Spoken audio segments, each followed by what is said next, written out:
All right, well, good afternoon, everybody. We're going to go ahead and get started.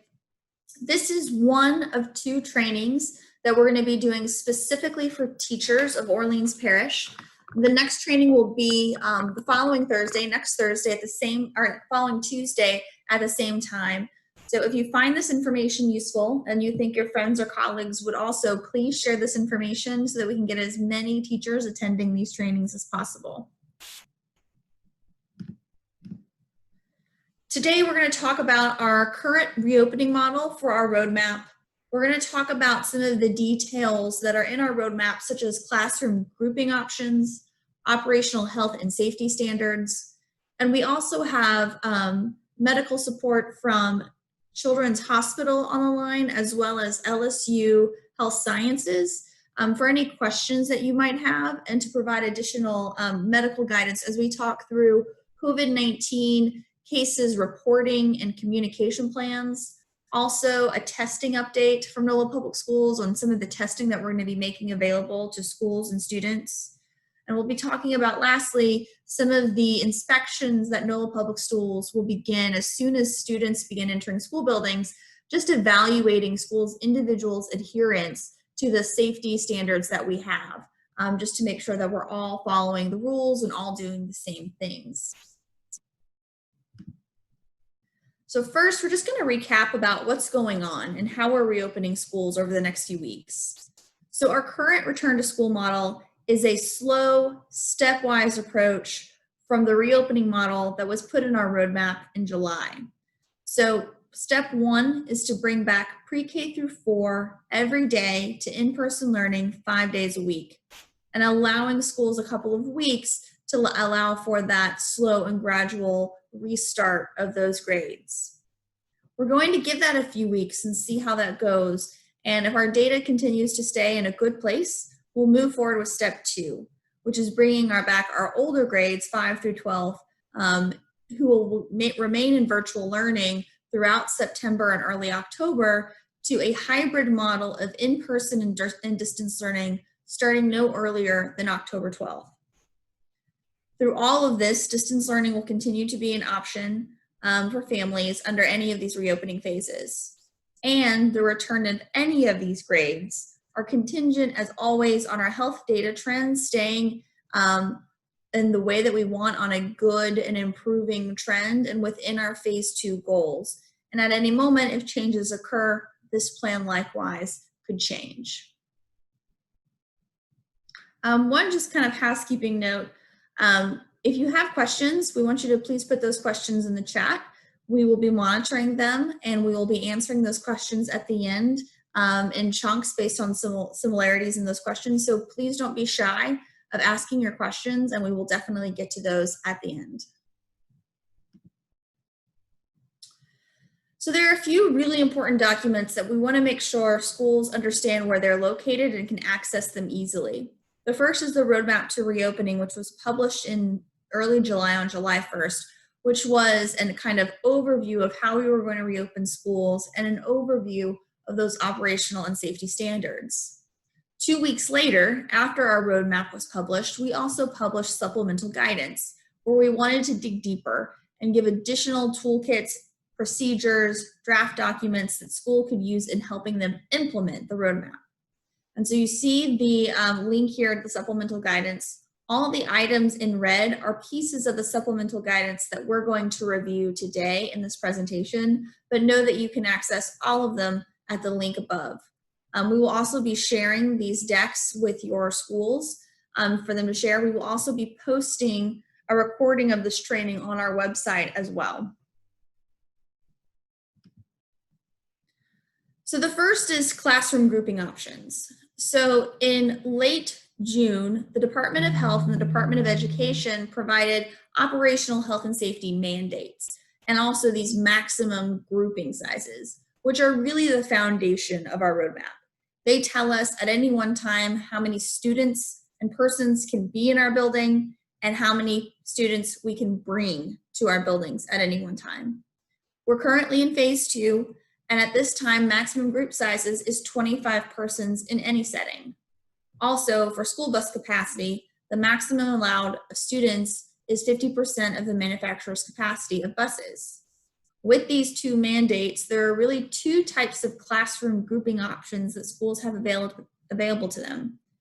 Many of you who are opening with pre-K through 4 will likely be using the static grouping option, which allows a maximum of 25 persons. That includes students, teachers, paras, other professionals that might be in the classroom, and that is the maximum allowed. If you are having student groupings where you aren't static and staying in the same group to learn, play, eat together, if you have groups who are commingling and joining with others, those maximum group sizes go down dramatically because 6 feet of social distancing is required. And between groups of, so one classroom and using another one, there needs to be some disinfection and cleaning of shared surfaces before the next group would enter that space. Many of you who are starting with pre-K 4th, though, will likely be starting with static groups. This means that this cohort stays together all day. And we are encouraging as much distancing between persons in that static group as possible, but 6 feet of social distancing is not required. So next we're going to go through the operational health and safety standards, where we're going to talk about group gatherings that are outside of the classroom, transportation, how we enter and exit the buildings and how the flow of people are in those buildings, practicing prevention, student transitions and pull-out services, child nutrition, and extracurricular activities.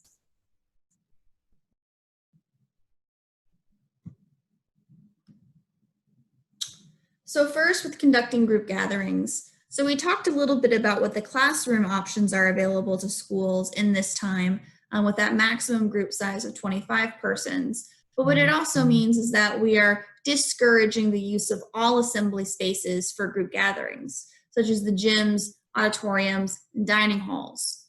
However, these could be used as individual teaching stations if the school chose so to increase the amount of space they had available for classrooms.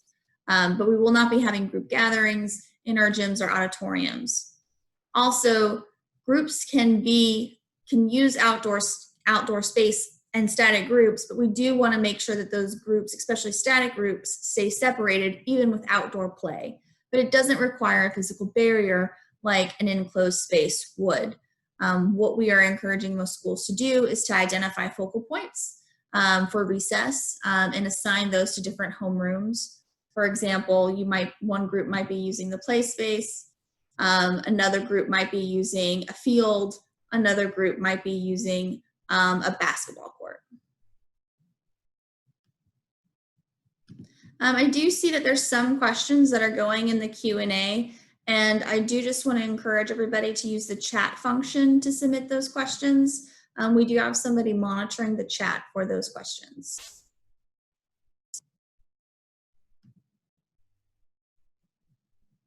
And Kim, let me know if I need to pause to answer any questions.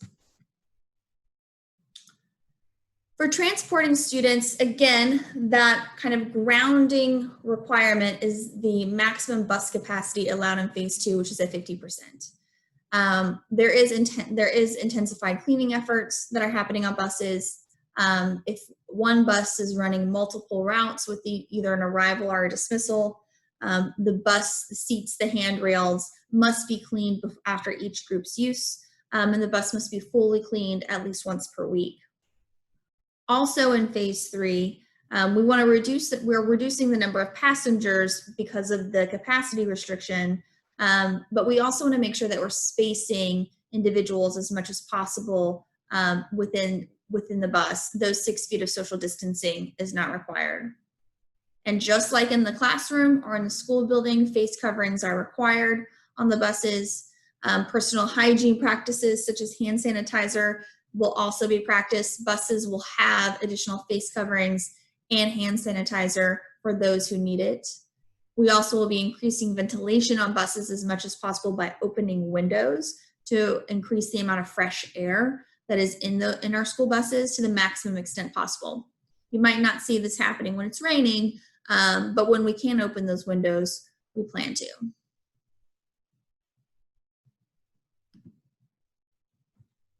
Entering and exiting of school buildings. So many of your colleagues on your operations teams for your buildings or your school buildings are spending lots of time thinking about how you safely enter and exit the buildings.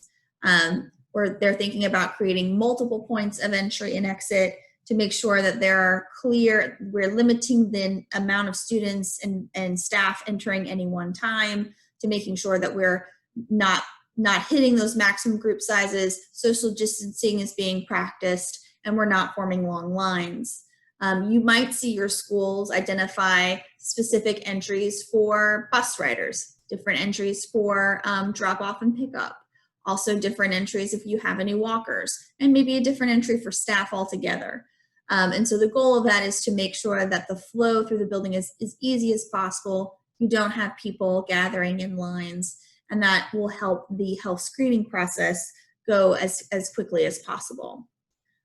Visitors will be highly limited from entering the building except for in extenuating circumstances, and you will see hand hygiene stations throughout your school building, especially at entrances. Again, we really are asking schools to limit as much as possible the amount of visitors that will be coming to your school. So what that might look like is some of the volunteer groups or other community members that you would maybe normally see in the school day, you won't be seeing them at the start of this school year when we return to in-person.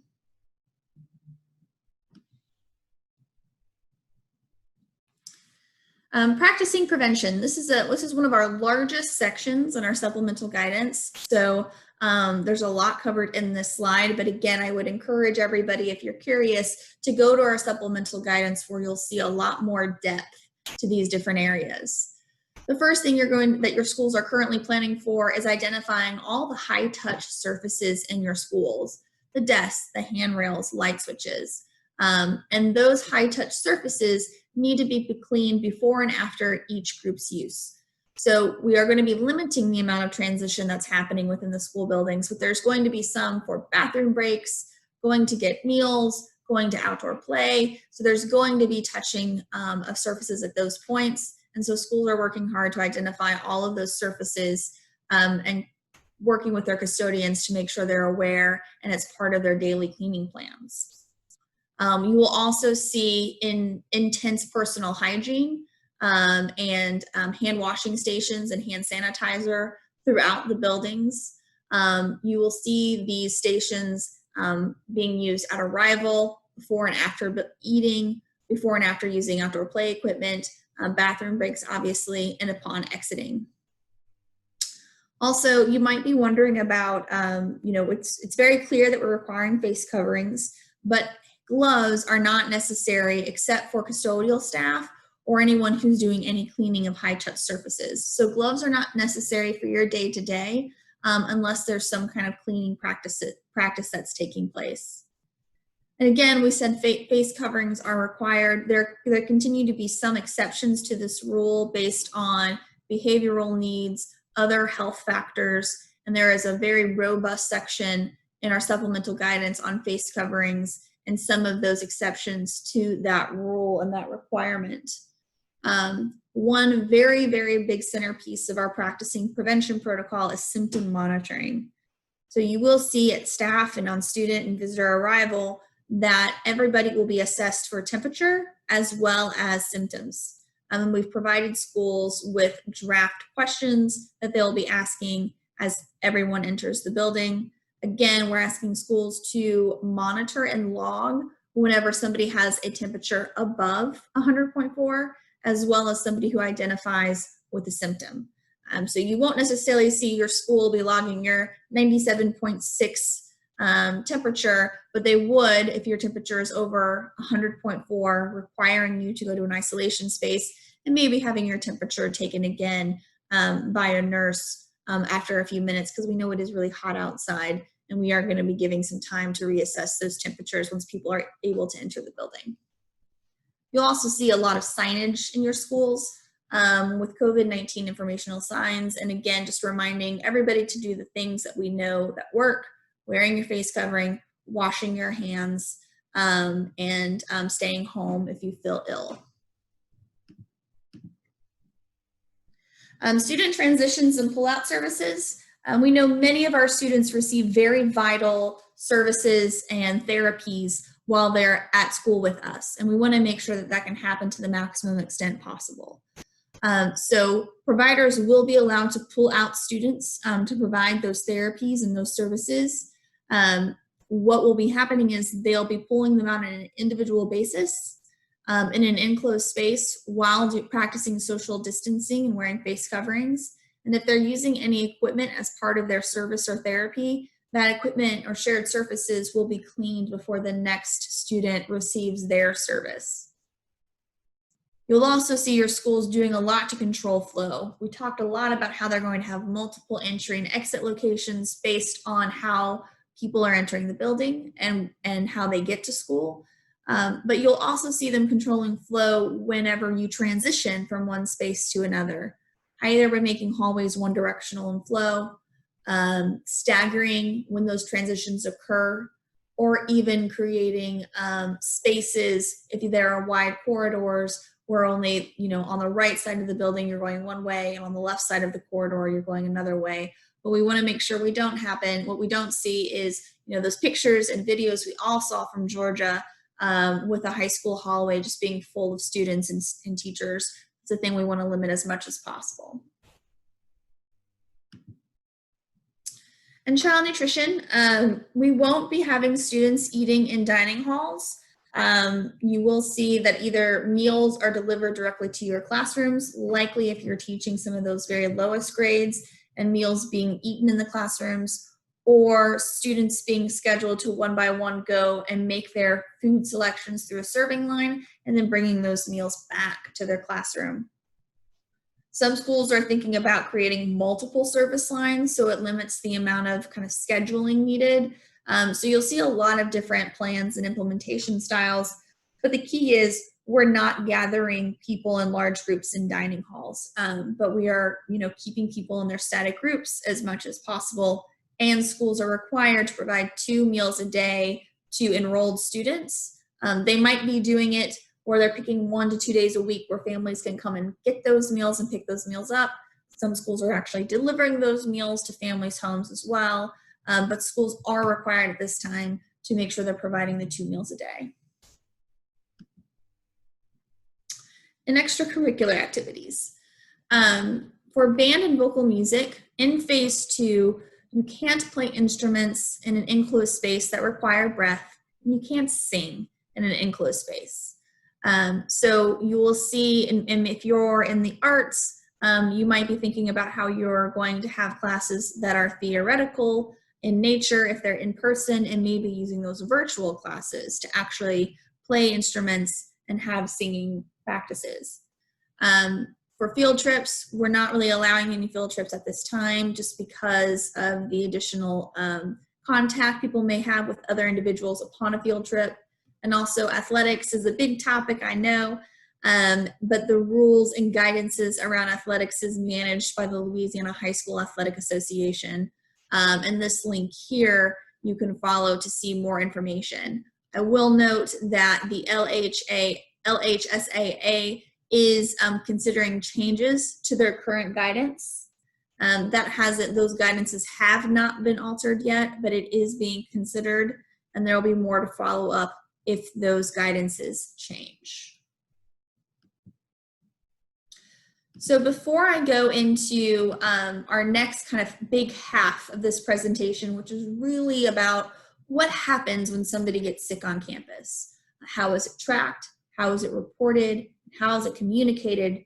I want to pause to see, Kim, if there are any questions you think that are related to the first half of the presentation that are worth going through. Hi, Tiffany. Yeah, I think that a lot of the questions that came through are something we can definitely address during the Q&A at the end. Okay. So we can take a minute to run through them now as well, and we can have Dr. Finger jump in if you're interested. Just depends on how you want to manage time. Let's see. Yeah, let's hold to the end. Sounds good. Thanks. Because I think many of you on this call are probably the most interested in this upcoming section, and I want to make sure we have time to cover it thoroughly and have as much time as possible for you to ask those questions of Dr. Finger and Dr. Pasternak as possible. So preparing for when somebody gets sick is a section of our supplemental guidance. It talks about what schools should do before school starts. It talks about what to do when somebody becomes sick, the criteria for returning to school or work after becoming sick, and school closure decisions and communications.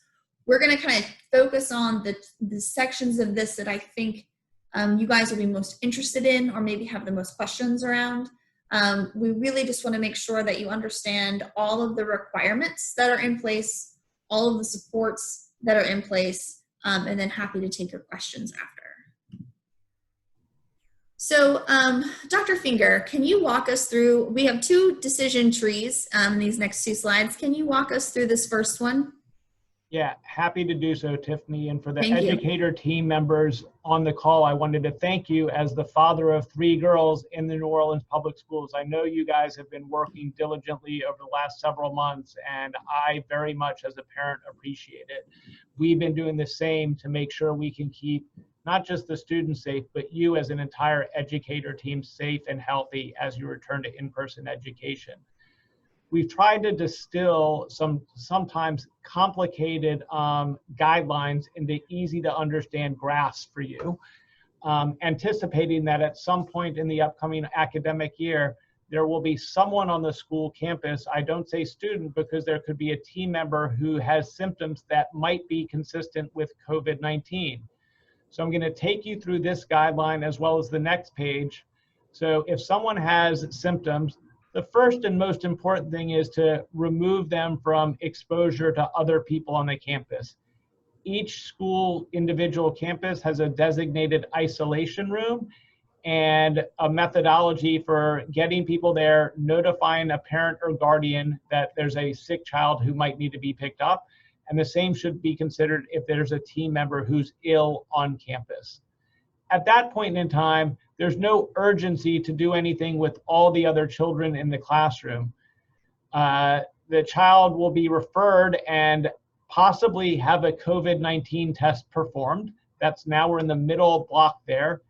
If they have a negative test that's done, they follow the sort of pre-COVID-19 recommendations for illness, which is returning to the campus once their symptoms have improved and been fever-free without medication for a period of 24 hours.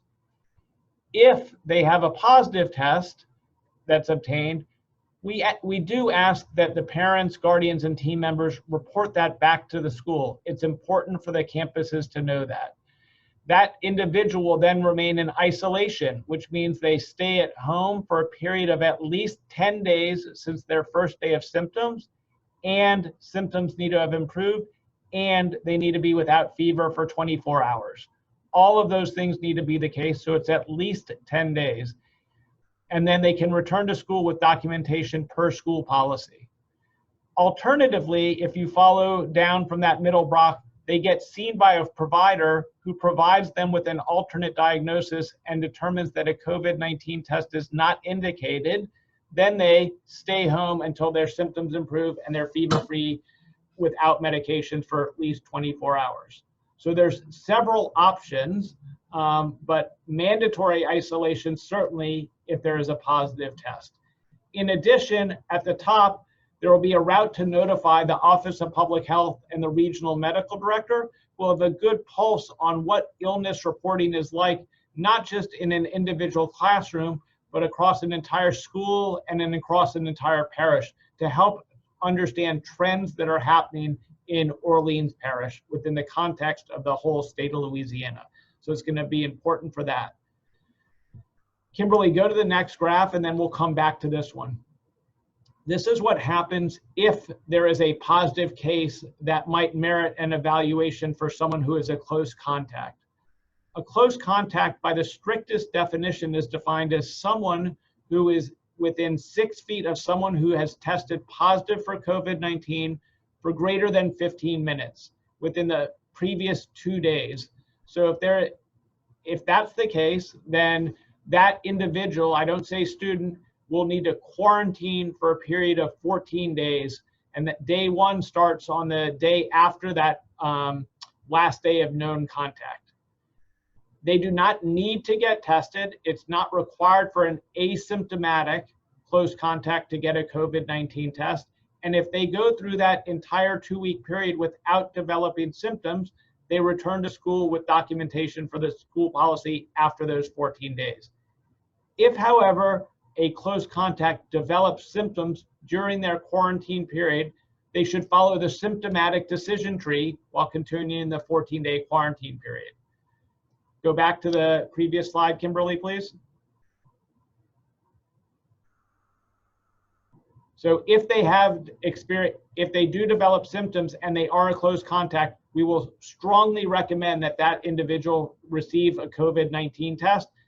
Even if that test is negative, they will still need to complete the duration of their quarantine period for a total of 2 weeks. If, however, it's positive, they flip over and follow the isolation guidelines from the date starting that symptoms started. And then we'll return to school as per following this guideline. So I'm gonna pause there. It was a lot of information, and maybe give you an example of what that might look like, sort of it with using people's names, et cetera, if you think that might be helpful. Tiffany, would you like me to do that right now? Yeah, I think that would be helpful. Okay, so let's say, and Tiffany's gonna take us through a couple of sort of broad, high-level examples of this, but let's say Johnny is a 3rd grader in a class with a single cohorted class of 3rd grade. He comes to school on Monday and Tuesday. On Tuesday night, he gets a fever, and on Wednesday, he doesn't come to school, but he gets a COVID-19 test that is found to be positive. So going back, the way hopefully Johnny's mother reports to the school leadership or nurse on that campus that he has a COVID-19 positive test. What the school will do is get that information and notify the regional medical director that there's been a positive test. Okay, he's positive. Johnny's staying home for a period of at least 10 days from Wednesday. Okay, go to the other slide, Kimberly. So when they notify the regional medical directors, hey, we had a positive test, we suspect we might have close contacts, the regional medical directors will ask you the composition of that class, how much distancing there was, et cetera. In the case of what NOLA Public Schools is going to do for a 3rd grade class where it's going to be incredibly challenging to really have eyes on and know who was socially distanced, I think Tiffany will take you through. That class will be quarantined for a period of 2 weeks. And then they'll follow this algorithm. Yeah. So Tiffany, was that discreet enough? I'm happy to answer any specific questions. I think we'll have more as we go through this and people see some of the reporting criteria and communications criteria. And I do see several questions that are coming up. We will get to those. I promise I can answer all of those, and including the how communication is going to occur from each school when there are positive cases on the campus. I think this might be a good segue, Tiffany, to your next slide. I'm proud of how NOLA Public Schools is going to do this, because I fully believe that transparency with the educator team and parents is going to lead to successful implementation of all these guidelines. So I'll pause there, Tiffany, let you take it through, and then we can get back to that question and answer session. Yeah, thanks, Dr. Finger. So when a confirmed case or a person who with symptoms with known exposure is identified, schools will be notified that really in 2 different ways, either through public health contact tracing, but most likely because a student or staff member is notifying the school that an individual is positive, or that an individual person at the school maybe resides at a home with somebody who is positive.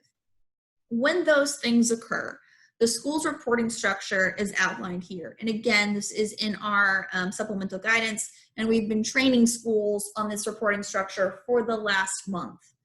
The first step is for the school to communicate to NOLA Public Schools via this email address immediately, and giving us just general information about the individual, their grade, their location, their school, and if they were notified through contact tracing. This information to NOLA Public Schools should not include name, date of birth, or other identifiable data. Once schools have notified NOLA Public Schools, the school nurse should call the Children's Hospital hotline just to go through the individual situation to see if there's any nuance there or additional caveats, and what additional steps related to communication, quarantine practices, or enhanced cleaning processes are needed.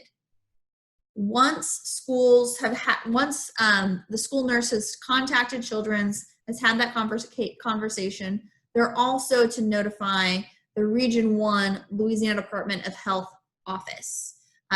This step would not be needed if the school was informed about the confirmed case through contact tracing, because that means the Department of Health already knows about it. So when a confirmed case is identified, it's this 3-step process. However, like for many of these things, there's always new information. And as of today, the state is launching a COVID-19 reporting dashboard specifically for schools. Your individual schools are registering for that dashboard now, and we'll be going over some training and technical information about how to use that dashboard. Once that system is in place, schools will only be required to report this information via the state's dashboard and to connect to Children's Hospital through this hotline. I do also want to say that this hotline is also available for those who are on the call. If there are situations that arise, questions that you have about your own individual situation in your classroom, you can also call the hotline to get information about these COVID-19 requirements.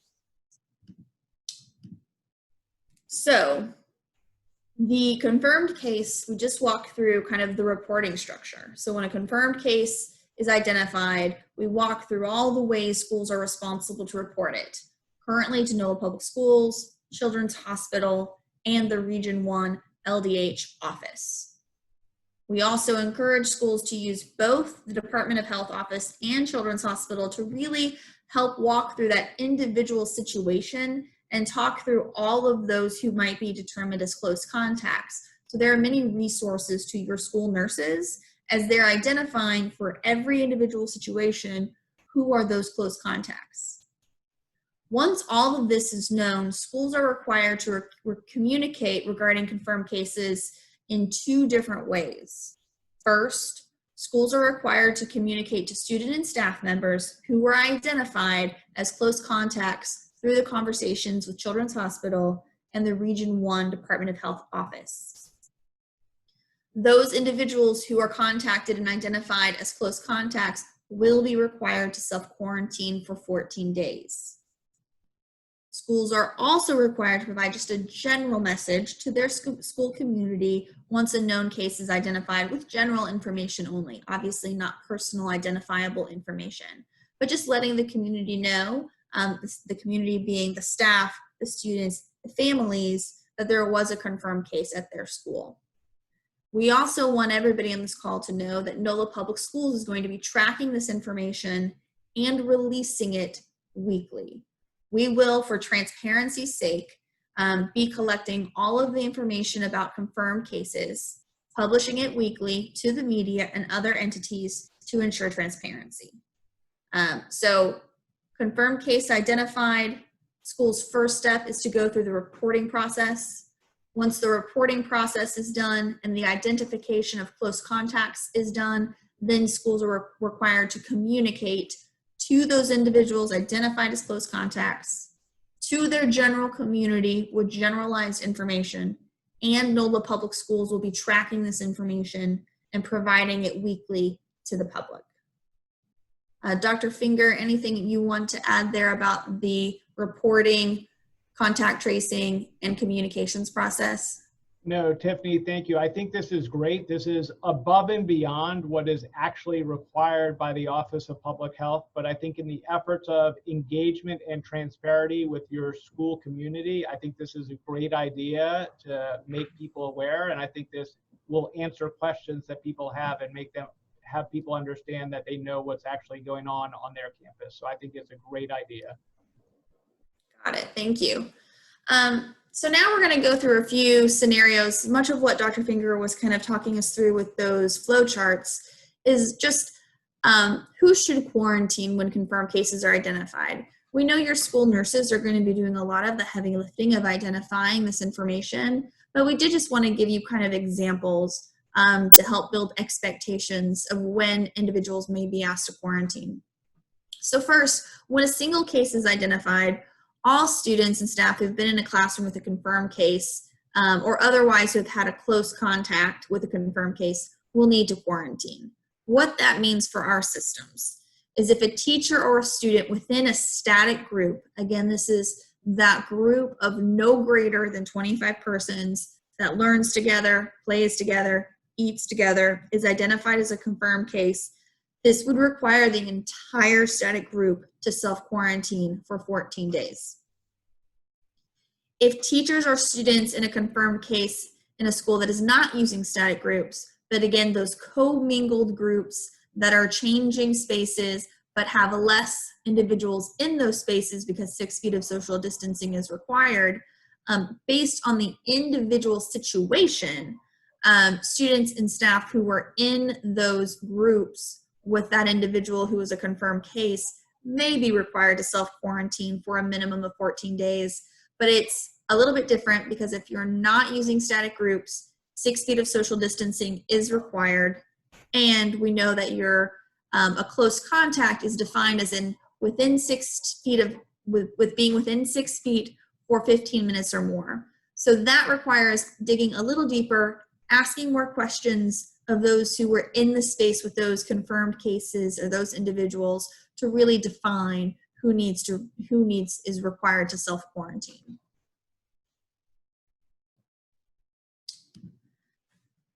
So how will school closure decisions be made? We're going to talk in this slide about individual school closures, but I'll also talk about what would it take or what would it look like before we would move forward with a system-wide closure. So individual school closures will happen really once there are multiple cases and if there are multiple cases identified. And this decision will be made on a bunch of different factors with a lot of different individuals, the school district administrators, our public health officials from the state and locally, and our medical advisors with LSU Health Sciences would consult on any decision to close an individual school. However, below are some of the scenarios that could play out that may result in a school closure. The first being 2 or more classroom cohorts are required to quarantine. So if we're having multiple cohorts that are needing to go into back to distance learning, that could cause staffing issues and other things. So when there are 2 or more classes or cohorts that are quarantining, that could be a cause.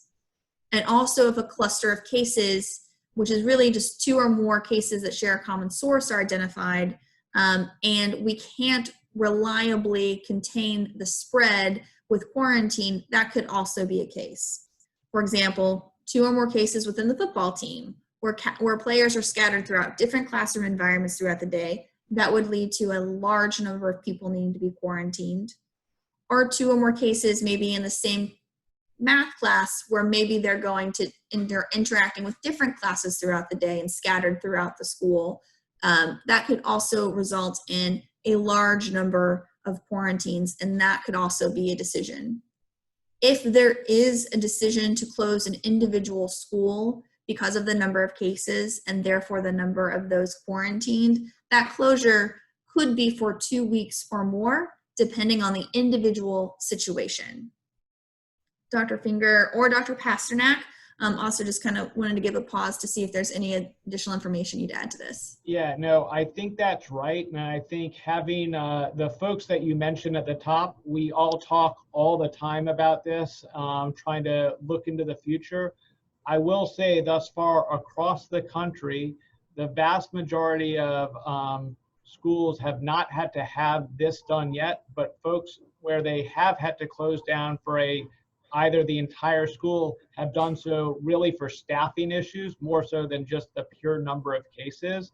Obviously more to follow, but I think having a low threshold to close down is definitely the safest parameter, and we'll see. So I think this is a great insight into what might happen, although we'll have to wait and see, Tiffany. Yeah. Dr. Pasternak, anything else you want to add?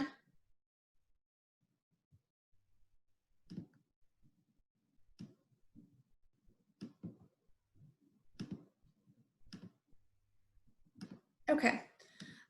So Next, we're going to talk about a few other just things related again to what happens when somebody is sick. So whenever somebody is sick, that's also an individual who's going to soon recover. And so when should sick individuals be allowed to return to campus? And so we'll be asking all schools to use this form from the Department of Health as a return to school self-certification form. I'm really only showing the top portion of this form, but it walks through kind of what needs to happen from a person who's been sick or a positive case before they can return to school. Fever-free, improvement of symptoms, and all of those things for at least 10 days. And when a person returns to school or work, they'll be bringing this form, providing dates of when the last time that they had symptoms, the date of their test, and a little bit of other information, and that will be recorded and held as information, but that's what's needed to return to school. I do want to talk about our testing support and partners. We made a big announcement also this week that there is additional testing that's going to be provided specifically to our school community. One, as we've said over and over, there is the Children's Hospital hotline that we encourage folks to use as much as possible when they have questions about their own school environments and situations that arise there. But we're really excited to announce that there's going to be systematic testing available for our school staff and our teachers through partnerships with Ochsner and Children's LCMC to provide a rapid COVID-19 test. These are symptomatic tests, so once somebody is having symptoms, the purpose of this is to make sure that we are giving you front of the line, prioritized access to a rapid test where you would get your result within minutes.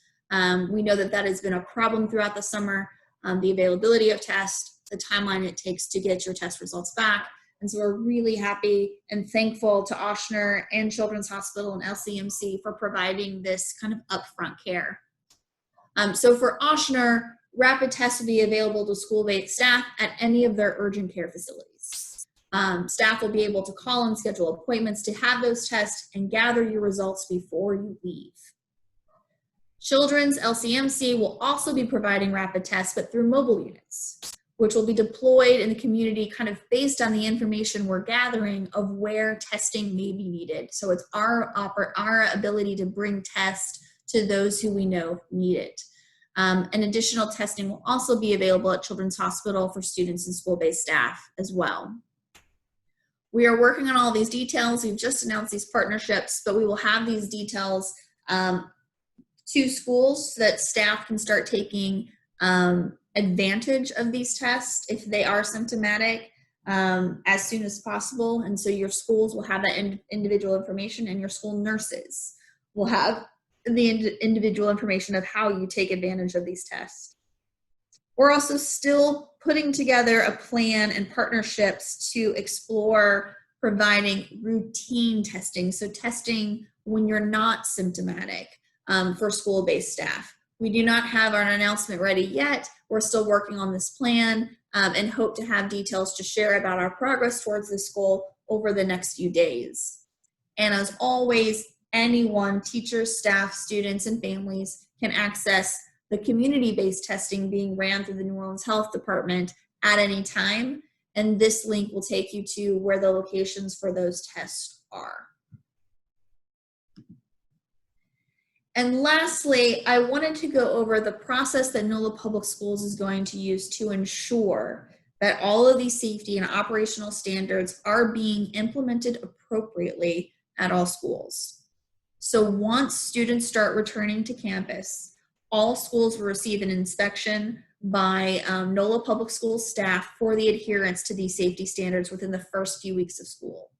These inspections will begin as soon as pre-K-4 students start entering buildings, and we expect to be completed by mid-October. Inspectors will review these key standards such as entry and exit operations, health screenings, adherence to social distancing and face coverings, intensified cleaning, meal service protocols, and ensuring classroom and group size are being done to the LDOE mandates. All inspections will result in a report, and schools will be notified of any immediate actions needed to ensure compliance, and there will be immediate follow-up by NOLA Public Schools representatives to make sure that those additional requirements or changes have been made in a timely manner.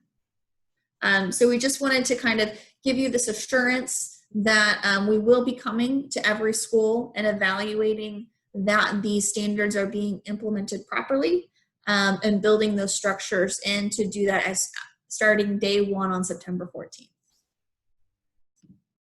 And now we'll open up for all those questions we've been receiving.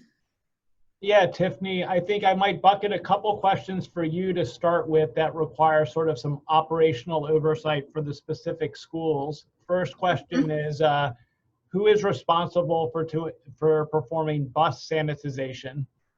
Is it the school bus driver, or who is that? That's one question. That's going to be an individual school question, either based on whatever contracts and contract requirements the schools have with their bus providers.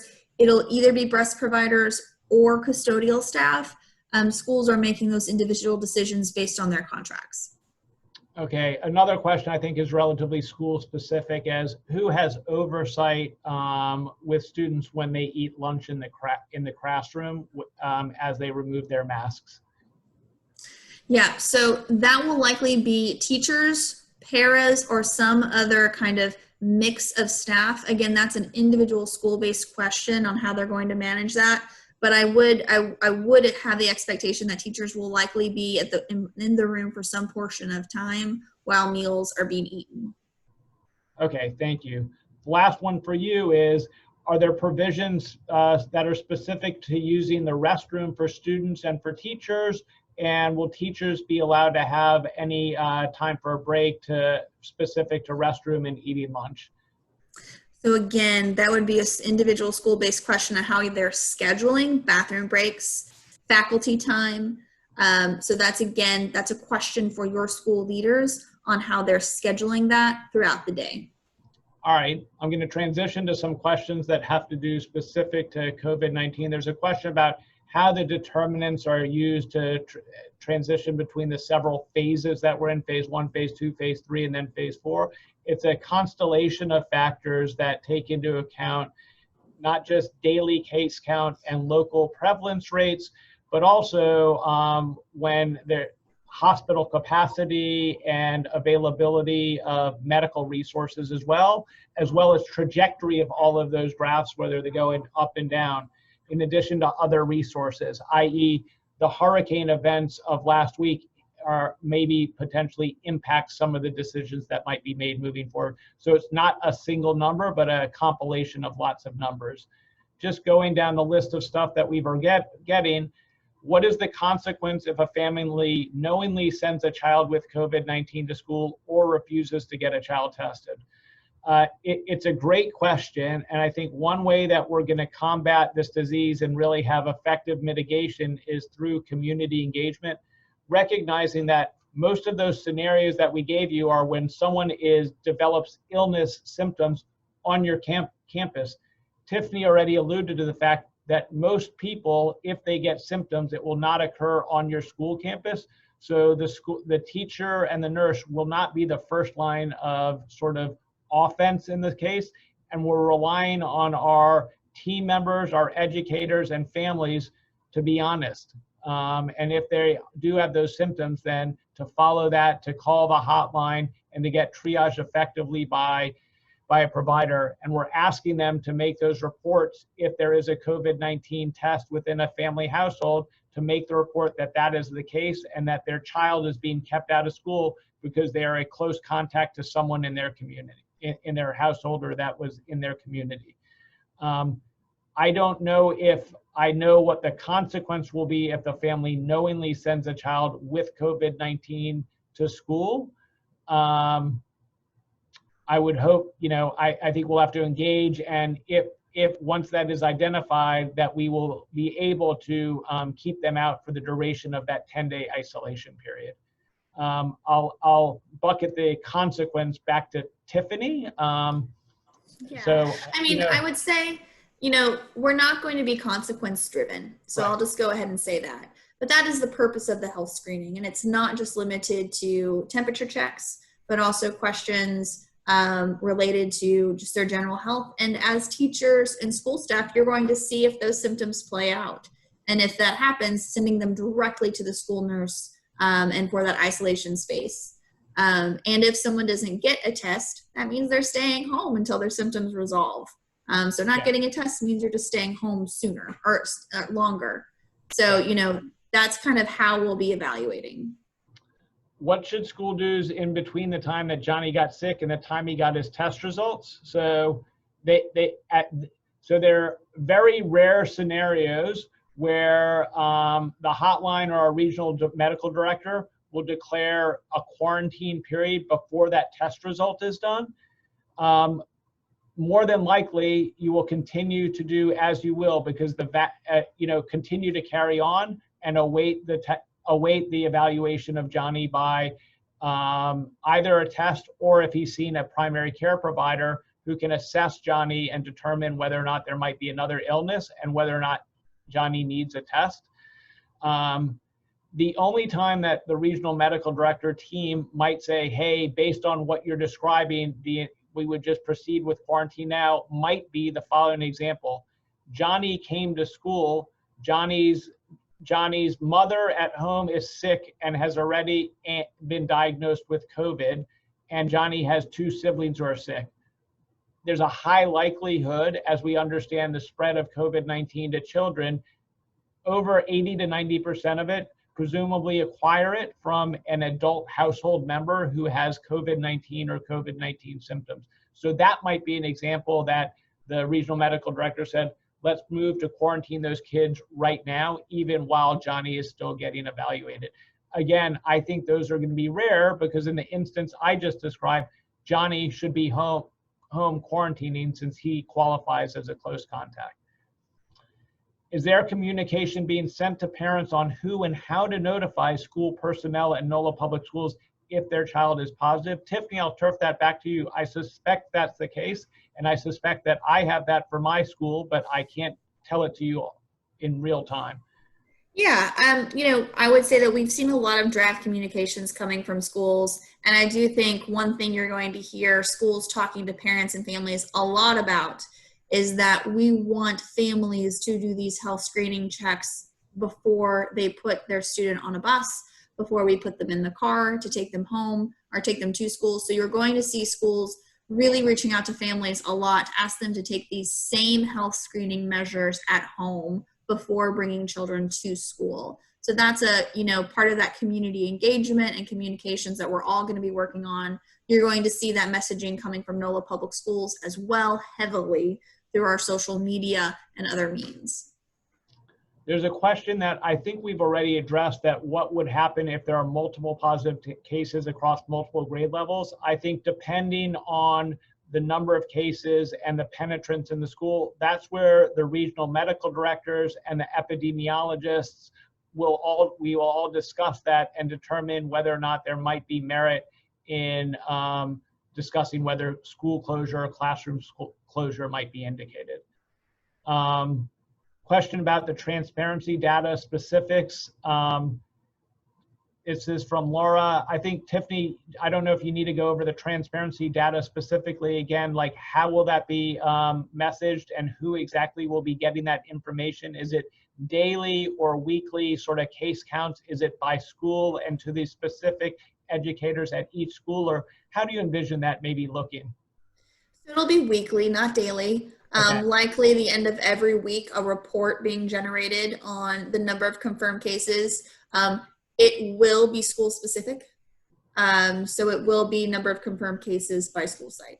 But it will not obviously carry any personal health identification. Absolutely not.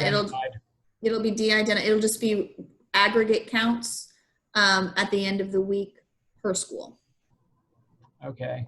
The cost of the rapid test right now, Kimberly, you can correct me if I'm wrong, but the cost is, at least that we're offering through LCMC Children's Hospital, $50, but running that through insurance companies. Kimberly, confirm it with me. I think that's the conversations we've had. That's correct. And I would normal billing. Yeah, and I'd also add this is also the reason for having not just one partner but a couple, as we know that people have different insurance and different insurance requirements. So we are doing this with the assumption that the great majority of these tests will be covered by your insurance. And also to answer that question, just, as, test capacity now is different than what it was in March and April, and it's different than what it's going to be in November. So as that test capacity changes and evolves, our methodology and coordination with Tiffany and the entire NOLA public school system will also continue to evolve. We want to be able to support you as educators teams and treat you as first line responders and really make sure you can get the evaluations that you need in real time. There's a question about how will fire drills be held? What needs to happen there? I know I saw that buried somewhere in one of the documents. Tiffany, any comments on that, on fire drills? Yes, fire drills are still required, and we'll be working with the State Fire Marshal's office on how fire drills can be done in different ways that also continue to promote social distancing. So we'll be sharing that information with your school operations teams that manage and plan for those drills. Thank you. There was We got a similar- comment saying that they like the plan, so thank you. Yeah, There's a thank similar you. question that was as specific as the fire drill operations, just keeping windows open in the classrooms, and that might be more specific to schools as well. But if we could answer that, as well as Dr. Finger, if you would elaborate on how necessary it is to have windows open for ventilation in classrooms. Yeah, so I think the way I look at all of these mitigation strategies is everything is additive or multiplicative. One thing by itself isn't the fix, but as you do more and more things, it adds exponentially to the mitigation plan. So anything that we can do to increase airflow in a classroom is going to help dilute any virus particles that might be present. So it just adds another layer of potential assistance to on-site mitigation. Another I'll add one thing to that real quickly. So we have done training with schools on ventilation best practices for COVID. And so one of the things that I would ask teachers is follow the guidance of your operations staff. Because many of our buildings have the capacity to add additional fresh air into the buildings through the ventilation system. So you might be asked not to open your window, but that's because they're introducing additional fresh air through other means. So for some of our business buildings, they're quite complicated in a good way because they give us a lot of abilities to enhance fresh air turnover. So if you get told by your operations staff to please don't open the windows, ask that next follow-up question of how are we introducing fresh air, and I bet you get a really good response. And Dr. Finger, we had another question come in around how to socially distance in a classroom with 25 kids. What are your thoughts around doing the best that you can in a compact classroom? Yeah, I think we've seen this a lot. I think every school environment is different. Some schools have a little bit more capacity to spread desks around, and I think use every inch of a classroom to do that. I think, doing the best that you can to maximize the space is all you can do. And I think, 5.5 feet is still better than 6 inches. So I think doing the best that you can, understanding what we described about Tiffany's description about what the approach might be for potential exposures also helps that knowledge, but doing the best you can, making sure mask wearing continues and all of the hand hygiene that we've already discussed continues. Thus far, I know we're very early in the Louisiana school season. We've not seen on-campus case transmission. I did want to spend a little bit of time, Tiffany, sort of since we've got a group of educators on, is making sure that you guys are comfortable, not just holding yourself accountable, but being accountable for each other. We've seen even within hospitals that the potential is when students aren't around for team members to let their guard down and congregate in social situations on campus when you're eating, and seen some exposures just due to that. So I would caution everyone that we really want to make sure that you guys are able to protect yourselves and can hold each other accountable for when meetings are occurring to maintain that distancing and masking as well. Kimberly, what was the question? Did I answer it? That you answered, it was about social Okay. distancing in a small classroom. Okay. And then we have another scenario question here about what if a child at school tests positive for COVID-19 and then siblings on campus? Would you also quarantine those siblings? So not necessarily, unless they tested positive. The siblings would be treated as close contacts, so they would immediately be kept out of school. They would be close contacts and be out for a 2-week period. If they did not have symptoms, they would not be. They would follow that sort of close contact triage tree. So unless they had symptoms, they would not need. The other students' classes would not need to be quarantined.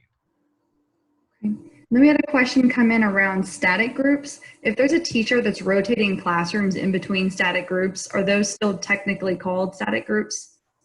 Yeah, yes, because the expectation is that that teacher, and Tiffany will chime in, is expected to maintain 6 feet of distancing through each of the classes that individual teacher is rotating through. At least that's how I've understood it as Tiffany and Dina have explained the operations to me.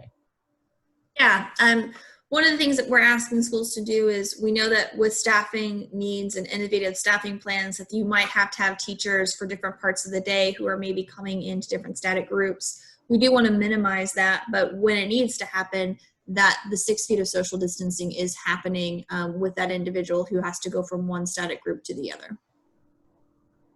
And then we've had some questions come in around masks.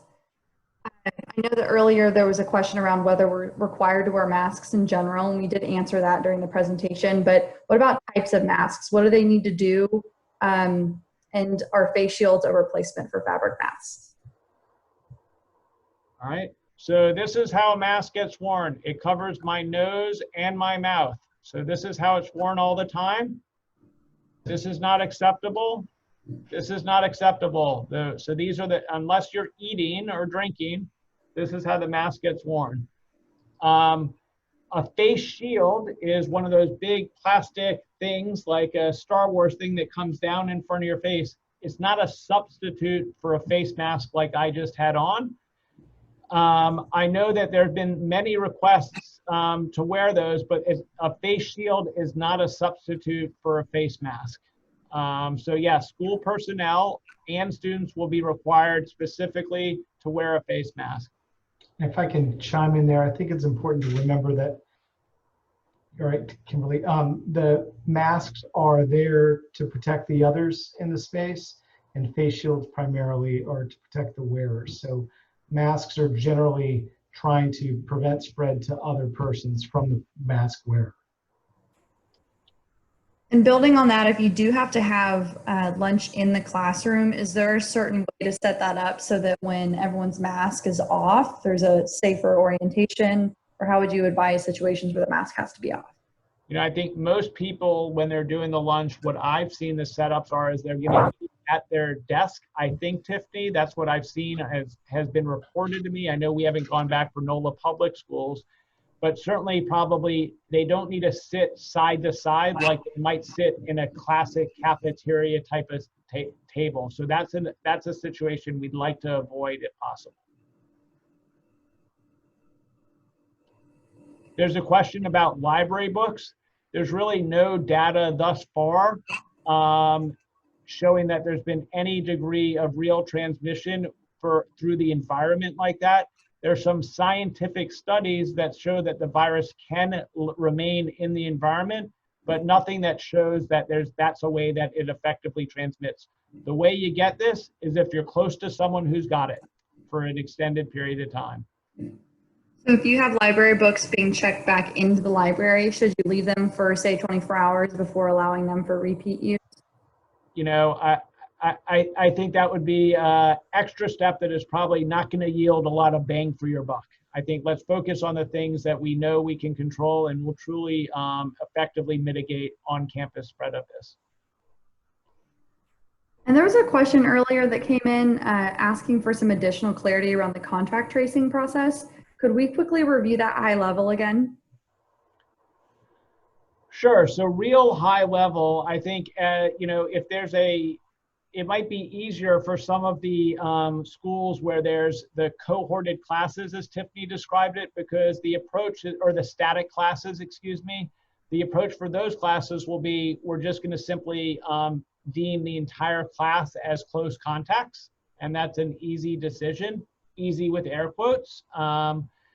If there's a class that might have movement, so for older kids, what might happen, or the information that you might want to get from the teacher, is that, hey, where did Johnny sit? Who sits to the north, south, east, and west of him? Are those seats 6 feet apart? If they are, then we'll take Johnny's sort of path for the previous 2 days and see if there was any potential prolonged exposure during Monday and Tuesday. That's essentially what contact tracing looks like. If there's any unknowns, well, Johnny was in a class with 10 people. I don't know who he was with. Right now, the bias of the regional medical directors is to err on the side of caution and say, well, then we have to call those 10 students close contacts if we can't say definitively that Johnny was or was not within 6 feet of them. So I know it's not like a perfect answer, but as you might imagine, the Louisiana Office of Public Health doesn't have hundreds of contact tracers who can come, and we know the schools can't have eyes on or a camera in every place for every 48 hours before a case is identified. So it's an imperfect answer, but I think one that errs on the side of caution when we don't know. Okay, thank you. And we had another question come in around around how to sanitize objects between young children, things like blocks and puzzles and other learning materials. Based on your comments around transmission on objects, what do you think about cleaning those types of materials? Yeah, so the way we've discussed that is, those are kids who are going to be almost certainly in a cohorted group of kids. Although what I would suggest, and I've suggested this many times, is that if a classroom this age could have an empty laundry basket or something where if something really gets soiled with saliva or put in the mouth, that sort of stuff gets dropped in that bucket. So it's different from everything else, and then just sprayed down at the end of, with some degree of cadence or frequency. I think trying to sanitize every block or puzzle piece is, again, probably not going to yield a lot of bang for the buck. Thank you. So that is it for all of the questions that have come in so far. If anyone wants to get in their last minute questions, we can answer those. One more question about flow of folks in and out of the restrooms. I think I probably wouldn't let 8 kids go into the bathroom at once, because then they might be congregating. But I can tell you, here at the hospital, we don't have a limit on the number of people. I think it might be different based on the age of the student. And I don't know if Tiffany or one of the other operational experts on the phone has an idea about how to manage that. I don't know what the rules are on each campus. Well, so first, if it's a static group that is going to the bathroom together, we probably want them, again, as Dr. Finger said, based on how large the bathroom is, the group's going based on that many of stalls that are available, and that you don't have a large line forming in front of the bathrooms. But again, with static groups, you might be exiting your class in groups of 3 to 4, depending on how large and how many stalls are in the individual bathrooms at any one time. So that's kind of the helpfulness of having static groups, is these individuals are already kind of commingling with each other. But we want to limit how many people are going to the bathroom at any one time based on the number of stalls and seats.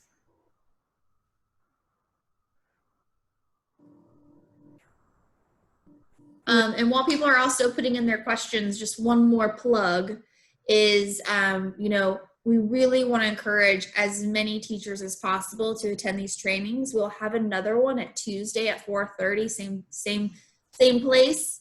And so, please encourage your colleagues, your friends that you think would have questions that they would like to get answered or like to hear some of this information. We really want to make sure that this information gets to the people who need to know it most. So just just my quick plug while you're entering your additional questions. Yeah, I'll answer, Tiffany, one more question about mask wearing. Yes, we've required mask wearing for all grades on campus. Is that correct? All the way? All grades. Yep. Everybody. And then Tiffany, I might turf this one from Martin to you. It's a sort of philosophical, public healthy and public type of question. From the teachers extremely excited about returning to students, but wondering about, is there a rush to return when there's a lot of questions that might not be still answered scientifically? Is there a rush to return to the buildings? You know, I don't think there's, I wouldn't see it as a rush. We've taken several months to put together a really carefully constructed plan that takes all that we know into consideration. And I think if operationalized effectively, it really does mitigate the potential for spread of this disease on the school campus. What we've seen so far in the state of Louisiana, and I know talking to my peers across the country, that the risk is higher off campus when there are teenagers and young adults congregating in areas where there might be unsupervised by an adult. That being said, I think I can't tell you with 100% certainty that there won't be any disruption in the upcoming academic year once we return to in-person learning. But all the hard work that has been done from the State Department of Education, the NOLA public schools team, and the local operational leaders at each campus, I think puts us in a phenomenal shape to really have a successful opening with minimal disruption. Or rather, disruption that can be tolerated for a brief period of time. I don't know, Tiffany or Ryan, if you have anything else to add there. Yeah, I mean, just to follow up on that, I feel Martin's concern. And I think it's important to recognize that even if we had the planning that we've had, as intensive as it's been in the plan that someone sort of congratulated us on, and we implemented it in another part of Louisiana, we would not be opening. We would not be looking at that right now. So it's really due to the community effects in New Orleans, having driven down the COVID rates in the city and showing that we feel it's safe to do that now in New Orleans public schools because of the regional rates. But lots of places in Louisiana, if we were the same group making this plan there, we would be saying we're not ready.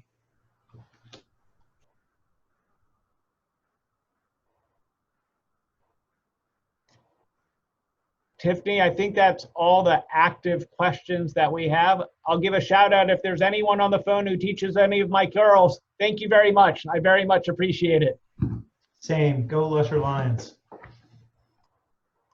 Yes, we do have 2 public school parents supporting us today. Thank you again, Dr. Finger, Dr. Pasternak. Thank you, Kimberly from Children's Hospital for this. And again, for the teachers, we cannot express our thanks enough to you. And we are doing these for you. We're going to do another one of these on Tuesday. You can attend again if you think of more questions that you'd like to ask. We encourage everybody to attend. And, this is our social workers. This is our nurses. We will be having an additional training for our school nurses later on tomorrow afternoon. We will go over into some of these nitty-gritty details about contact tracing. So I just want you to know that we're trying to hit all of the major portions of a school. We're doing school operations training, teacher training, nurses trainings. We'll do whatever training is necessary. So please just communicate those needs to your school leaders, and we'll do our best to make sure that we are producing what you need. So thank you again. I can't stress enough, we want as many teachers to go through this training as possible. So Tuesday evening, 4:30, your school leaders have the information. We look forward to talking to you again.